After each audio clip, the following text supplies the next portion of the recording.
होंगे, है ना? मतलब लोग सोचने और समझने को तैयार ही नहीं है। उनको मुद्दा ये लग रहा है कि अखिलेश यादव जी मुद्दा है, अनिरुद्धाचार्य जी मुद्दा है। मुद्दा ये नहीं है। मुद्दा आपको पढ़ना पड़ेगा ना, सनातन व्यवस्था को दयानंद सरस्वती जी क्या कहते थे? उन्होंने क्या कहा है? अच्छा आप एक बात बताओ, अनिरुद्धाचार्य महाराज जब प्रेमानंद महाराज के पास गए थे, प्रेमानंद महाराज जी को सुनते हो तुम? कभी भी आपको लगा उनकी बातों में कि उन्होंने कोई चमत्कार जैसी बात की हो? वो सत्य पर बात करते हैं ना, वो विज्ञान को भी मानते हैं, वो टेक्नोलॉजी को भी मानते हैं, वो कहते हैं कि आस्था रखिए। वो लोगों को गाइड करते हैं। तो अनिरुद्धाचार्य महाराज जब उनके पास में गए तो उन्होंने स्पेशली गाइड किया था उनको कि जिस बात को तुम नहीं जानते उसका उत्तर नहीं देना। अब कुछ लोग मेरे पास क्लिप भेज रहे हैं, भैया आपने बात नहीं सुनी। अरे भैया मैंने पूरी बात सुनी है, तुमने पूरी बात नहीं सुनी। पहली बार में उन्होंने जवाब दिया था। पहली बार में जवाब क्या दिया था? पहली बार में जवाब दिया था उन्होंने वासुदेव। जब दोबारा सवाल पूछा गया तो नाम बदल दिया कन्हैया। अब गलती भी ना माने। बात धर्म की है ही नहीं। बात यह है कि आप मुझसे पूछे गांधी का जन्म कब हुआ था? गांधी जी का जन्म हम कहेंगे आपसे 3 अक्टूबर को हुआ भैया। तो आप कहोगे नहीं भैया आपसे गलती हुई है। या पहले हम आपको 2 अक्टूबर बता दें सही तारीख और फिर 3 अक्टूबर बता दें? फिर हम क्या कहेंगे भैया हमको पता नहीं है। तो प्रेमानंद जी महाराज ने उनको यही समझाया कि जब कोई सवाल रहे ना पता हो तो मना कर दो। अब तुम मिसगाइड कर रहे हो लोगों को। 1 अगस्त पूरा समुद्र पी गए थे अंग्रेज, इसलिए भाग गए इस देश से क्योंकि 15 अगस्त आ गए। अंग्रेजों ने कहा भागो 15 अगस्त है। तो इस देश को आजाद कराने के लिए 6.5 लाख शहीदों का योगदान है। तो जब आप इस बात को कहते थे कि अंग्रेज 15 अगस्त से भाग गए तो हम उन शहीदों को, उन क्रांतिकारियों को बहुत छोटा कर देते हैं। आप मुझे बता रहे हैं भैया ये तो संतों के पक्ष की बात नहीं। संत समझते हो तुम किसको कहते हैं? संत उसको बोलते हैं जिसका सत्य के साथ अंत हो जाए। प्रेमानंद महाराज सत्य की बात करने वाले व्यक्ति। हर किसी को आप संत बना लेंगे तो फिर कैसे बात बनेगी? आपके पास कोई पैमाना है क्या तय करने का? और फिर सबकी अपनी अभिव्यक्ति है। ऐसा मत करिए ना जैसा प्रदेश में किया जा रहा है।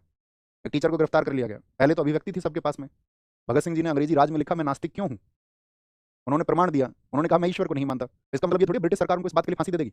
उनको फांसी हुई राजनीतिक कारणों की वजह से। तो अभिव्यक्ति को रखिए, थोड़ा विचार करिए, सोचिए समझिए, है ना? और नहीं समझोगे और नहीं सोचना चाहते हो तुम्हारी मर्जी है। दुनिया में सब व्यक्ति सही रास्ते पर नहीं चलते हैं। दुनिया में सारे लोग अच्छे नहीं हो सकते। इसकी कल्पना भी नहीं की जा सकती। और हम चाहे बेशक कितनी भी अच्छी बातें कर लें तो कल्पना से परे की चीजें हैं, एकदम परे की। दयानंद सरस्वती जी जब सनातन का प्रचार कर रहे थे, आप जानते हैं उन्होंने क्या प्रयास किए हैं इस देश में सनातन व्यवस्था को बहुत जबरदस्त करने के लिए? उन्होंने कहा था कि आपको झूठे चमत्कारों पर प्रहार करना होगा। झूठे चमत्कारों पर, तब आप एक देश बनाएंगे। अगर आप पॉलिटिशियंस के चक्कर में आकर के ये सोचने लगे ना कि नहीं सिर्फ देश जो है एक धर्म का होगा, तो मेरे दोस्त ये मूल्य गलत हैं। पाकिस्तान ने अपना देश धर्म के आधार पर ही बनाया। क्या पाकिस्तान के लोगों को खुशहाली मिली एक धर्म को केंद्रित कर करके? बाकी धर्मों को नीचा करके क्या मिला? अब सत्य की बात करने को तैयार नहीं है, बोलेंगे भैया हमको तो इंजेक्टिव इस तरह से किया गया है। पढ़ना इसको आप, सत्यार्थ प्रकाश को, एकादश समोल्लास, क्योंकि वहां अध्याय को समोल्लास कहा गया है। दयानंद सरस्वती जी ने कहा था आपका चमत्कार दिखाकर धर्म का प्रचार करना मूर्खता है। ईश्वर नियमबद्ध है और उनका जो कार्य होता है ना वो सदा कारण सिद्ध होता है। अब पढ़े बच्चे जिंदगी तो बीत गई इंस्टाग्राम चलाते हुए, तो पता कहां से चलेगा?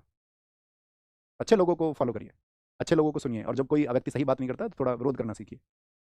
यही शिक्षा है। ऐसे नहीं एक बहती धारा में सवार हो गए और फिर सबका विरोध करिए।